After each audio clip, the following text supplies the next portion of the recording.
इससे पहले हमने जो पढ़ाया था वो दर्पण के बारे में बताया था, और आपको पहले भी बता चुके हैं कि दर्पण में कौन कौन से मुख्य बिंदु होते हैं, किस तरह से उसके आरेख बनाए जाते हैं, वो नियम भी हमने पहले बता दिए थे। लेकिन फिर भी रिवीजन के थ्रू मैं आपको दोबारा से ही बता देती हूँ कि देखिए, जैसे समतल दर्पण होता है जो अपने घर में प्लेन मिरर होता है, तो उसमें जब हम अपनी फोटो देखते हैं तो वो सेम हाइट की बनती है, और दर्पण के पीछे बनती है तो आभासी बनती है ना। लेकिन अब हमारे जो कोर्स में है वो है अवतल दर्पण और उत्तल दर्पण। इसमें जो है अलग अलग स्थिति में रखने पर जो इमेज होती है वो अलग अलग बन जाती है। तो यहाँ पर हमें उनको आरेख के माध्यम से, रे डायग्राम के थ्रू हमको ये बताना है कि कौन सी स्थिति में रखने पर किस तरह की जो है इमेज हमको मिलती है। इसके लिए कुछ रूल्स को फॉलो करना पड़ता है। देखिए, सबसे पहले तो हमें ये पता होना चाहिए, जैसे हमने पहले बताया था कि जो दर्पण होता है ये अवतल दर्पण है।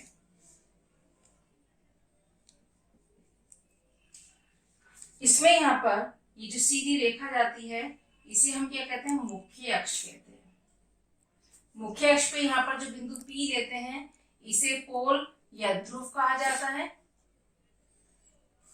और जो इसका सेंटर होता है जहां से हम इसको लेते हैं ये कहलाता है केंद्र, इसका C।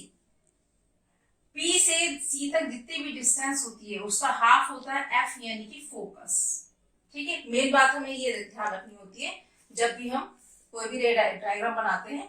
अगर ये यहाँ से P से लेकर F तक की डिस्टेंस 2 सेंटीमीटर की है तो F से C भी कितना होगा, 2 ही होगा। यानी कि जो F फोकस दूरी होती है वो PC की कितनी होती है, हाफ होती है। तो सबसे पहले हमने क्या करा, ये मुख्य अक्ष की रेखा खींची, कंपास से यहाँ पर अवतल दर्पण बनाया। उसके बाद ये हमने डिस्टेंस को मेजर किया कि अगर ये हमने 4 ली है तो ये कितना लेना पड़ेगा, 2 लेना पड़ेगा हमें। ठीक है, अब नियम क्या होते हैं। अब इसके जो रूल्स है, इसका जो पहला रूल है वो ये है कि जब कोई रेखा मुख्य अक्षीय वाली रेखा है, इसकी समांतर कोई रेखा जाएगी तो कहां से वापस आएगी, फोकस से वापस आएगी। ठीक है, दूसरा रूल है कि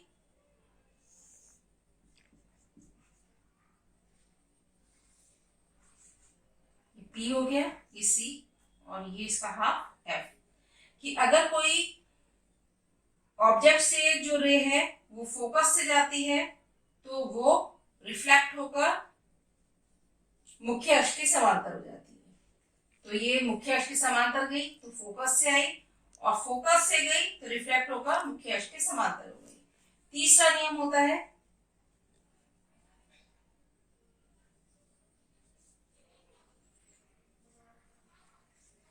अगर कोई रेखा C से होकर जाती है, यानी कि वक्ता केंद्र C से होकर जाती है तो रिफ्लेक्ट होकर, परावर्तित होकर C से ही वापस आती है। मेनली जो आपके कोर्स में वैसे तो 4 रूल हैं, लेकिन मेनली जो है वो 3 है, और इन 3 में से कोई 2 रूल जो होते हैं वो हमको आरेख बनाने के लिए जरूरी होते हैं।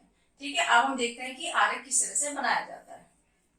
जब वस्तु अनंत में वक्ता केंद्र C के बीच में आती है, अब ये अनंत और वक्र के C के बीच में वस्तु यहाँ पर रखी है, ये A। ठीक है, अब इससे जब किरण मुख्य अक्ष के समांतर जाएगी तो परावर्तित होकर कहां से आएगी, फोकस, और दूसरी किरण जब C से होकर जाएगी तो उसी रास्ते से वापस लौट जाएगी। तो अब यहाँ पर जो ये दोनों रे एक दूसरे को क्रॉस कर रही है वो ये वाला पॉइंट है, C और F के बीच। तो यहाँ पर जो इमेज बन रही है वो कैसे बन रही है, उल्टी बन रही है। A यहाँ पर नीचे आ गया है, B ऊपर आ गया। तो अब हम इसकी स्थिति को कैसे बताएंगे कि जब वस्तु C के पीछे है, यानी कि अनंत में वक्ता के C के बीच में रखी हुई है, तब प्रतिबिंब जो है वो C व F के बीच बनता है। ठीक है, दूसरी बात, क्योंकि ये किरणें वास्तव में एक दूसरे को काटती हैं तो प्रतिबिंब कैसा बनेगा, वास्तविक, यानी कि रियल इमेज बनेगा, वास्तविक बनेगा। और वस्तु सीधी रखी हुई है लेकिन प्रतिबिंब कैसा बन रहा है, इमेज कैसी बन रही है, उल्टी, तो कैसा बनेगा। इन्वर्टेड और वस्तु बड़ी है साइज में, ऑब्जेक्ट जो है बड़ा है, इमेज कैसी है छोटी, और कैसा बनेगा छोटा। तो इसका आरेख इस तरह से बनाकर हमको लिखना होता है कि जो इमेज है वो सी और एफ के बीच में बनती है, रियल बनती है यानी कि वास्तविक, उल्टा और वस्तु से छोटा बनता है। ठीक है। अब सेकंड कि जब वस्तु सी पर रखी है तो सी पर यहाँ पर वस्तु रखी हुई है ए बी। अब इससे जब किरण मुख्य अक्ष के समांतर जा रही है तो कहाँ से आएगी वापस फोकस से, और जब दूसरी किरण फोकस से होकर जाएगी तो उसी मुख्य अक्ष की हो जाएगी समांतर, यानी कि इस तरह से सीधी होगी। अब ये दोनों रेस कहाँ पे काटनी है एक दूसरे को, यहाँ। इसको हम इस तरह से बना सकते हैं।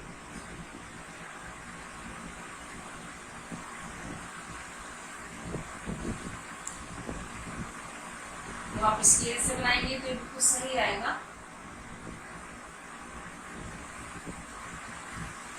तो इमेज अब यहाँ पर कैसी इमेज बन रही है, वहां पर बन रही है इमेज सी पर, तो इमेज कहाँ पर बनेगी सी पर बनेगी, और वस्तु सीधी रखी है, ये उल्टी यानी कि इन्वर्टेड, उल्टा बनेगा, और सेम साइज का, जितने साइज की का ऑब्जेक्ट है उसी उतने ही साइज का जो है इमेज बनेगा। तो समान आकार,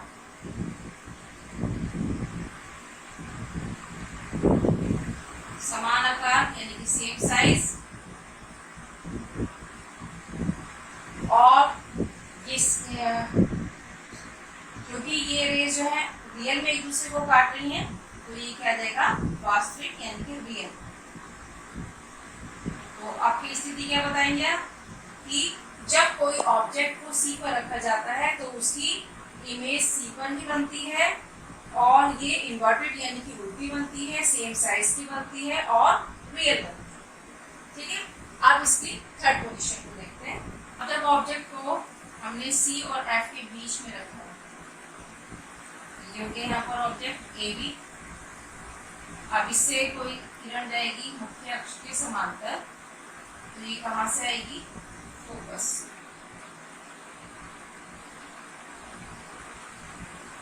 दूसरी किरण जब फोकस से होकर जाएगी तो मुख्य अक्ष के समांतर। ठीक है। अब दो रूल्स को लेकर चल रहे हैं। अब जो इमेज बन रही है देखिए ये बन सी के पीछे। अब जो इमेज बनेगी जब वस्तु सी और एफ के बीच बन रही है तो इमेज सी के पीछे बनेगी, उल्टी बनेगी, सीधी है वस्तु, उल्टा बनेगा, और वस्तु से बड़े आकार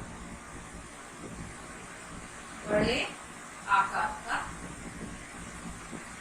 और क्योंकि किरणें वास्तव में एक दूसरे को काटनी है, रियल में काटनी है, तो कैसा बनेगा वास्तविक यानी कि रियल।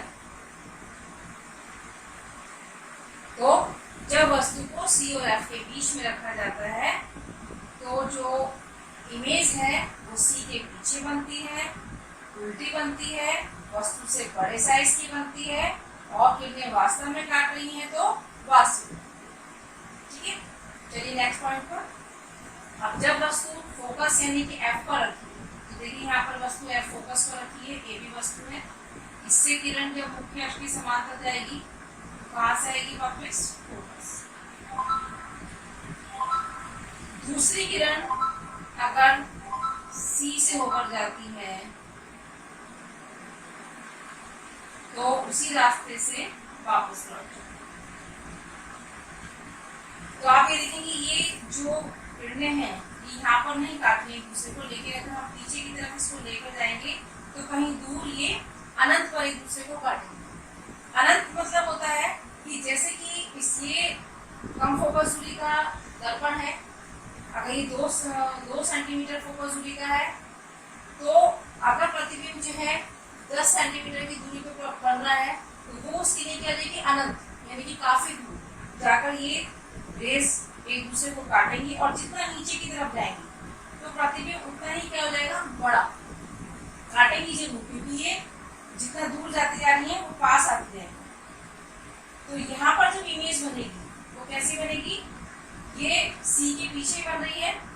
पे लिखेंगे हम अनंत पर बनेगी, क्योंकि ज्यादा दूर बन रही है तो इसे हम लिखेंगे अनंत पर बनेगी। और वस्तु से बहुत बड़े आकार की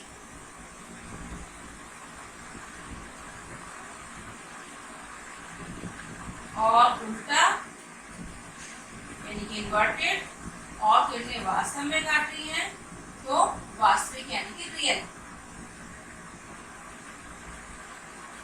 तो जब वस्तु फोकस पर रखी है तब प्रतिबिंब कहाँ बनेगा, अनंत पर बनेगा, बड़े आकार का बनेगा, काफी बड़े आकार का, उल्टा बनेगा और किरणें वास्तव में काटेंगी तो वास्तविक बनेगा यानी कि रियल।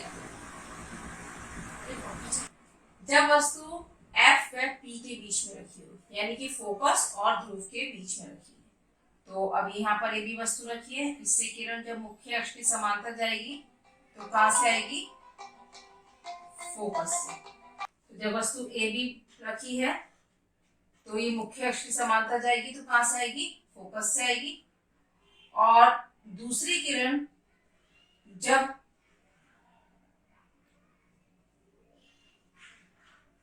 सी से जाएगी तो ये देखिए यहाँ पर ये किरणें जो है फैल रही हैं, तो यहाँ पर नहीं मिलेंगी, तो हम इसको आगे की तरफ बढ़ाकर देखते हैं।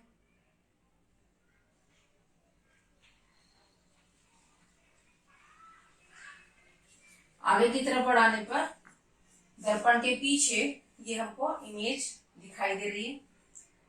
तो अब ये जो बन रही है इमेज, जैसे नाई की दुकान पर हमने बताया था कि उसमें अवतल दर्पण का यूज होता है और जो सीट होती है कस्टमर की वो F और P के बीच में होती है, जिसके कारण जैसे शेविंग वगैरह होती है तो उसके बाल बड़े दिखाई देते हैं। तो यहाँ पर जो ऑब्जेक्ट है वो छोटा हो गया और जो इमेज हो गई वो कैसी हो गई, बड़ी हो गई।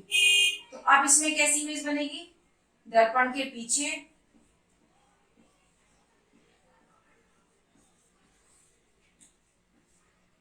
और सिर्फ यही कंडीशन है जिसमें कि सीधी इमेज बन रही है। इमेज कैसी बन रही है, सीधी। और ये यहाँ पर क्योंकि वास्तव में किरणें इधर नहीं काट रही हैं, आगे की तरफ बढ़ाने पर काट रही हैं, तो ये आभासी है, रियल में नहीं काट रही है, तो प्रतिबिंब कैसा बनेगा, आभासी बनेगा। और वस्तु से बड़े आकार का बनेगा।